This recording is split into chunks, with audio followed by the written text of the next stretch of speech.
Here's some best practices for requested references. Run through these pretty quickly, so they're straightforward. Never less than 2 or more than 4. Right, less than 2. The problem with that is everybody has one that they lean on. Like I always have the one person that will give me my good reference. You need to get 2. More than 4 just seems like a lot, frankly. So I think that tends to be the sweet spot. Dig into specifics on reference calls. I try to avoid general questions like, oh, like, do you like working with them or whatever that is. If the candidate's junior, help them think about who to give. Right. So if they're an entry-level candidate at a college, for example, they might not know who to offer as a reference. So a coach or a professor or somebody you worked with in high school, something like that. Decline where appropriate. I feel weird saying this, but this happened to me where I was trying to hire an SDR and he gave his doctor dad as his reference. And obviously they had the same last name. So it was pretty clear. So decline references if you don't think it's appropriate. Don't outsource this either. There might be some friction with your recruiting team around this.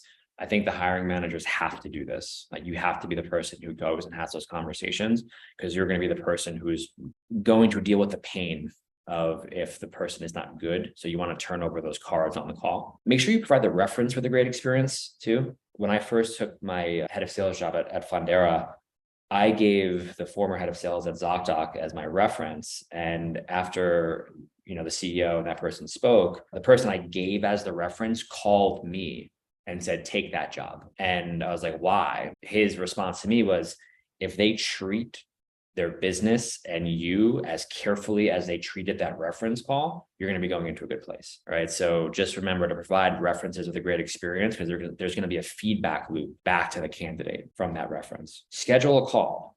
So text and email them, schedule a call, and then do a call. Don't do this over email. Don't do it over text. Again, you want to do it over the phone. Make sure you explain the role to the reference so they have context, and then take note on the reference quality. So what I mean by this is folks will come in at multiple seniority levels, and it's unrealistic to think that an entry-level person is going to have super high-level people to serve as their references. But if someone trenches at an organization for 4 or 5, 6 years, they should be able to provide someone pretty high up the chain, whether it's a VP or someone on the exec team. So take note of the quality of the reference as well.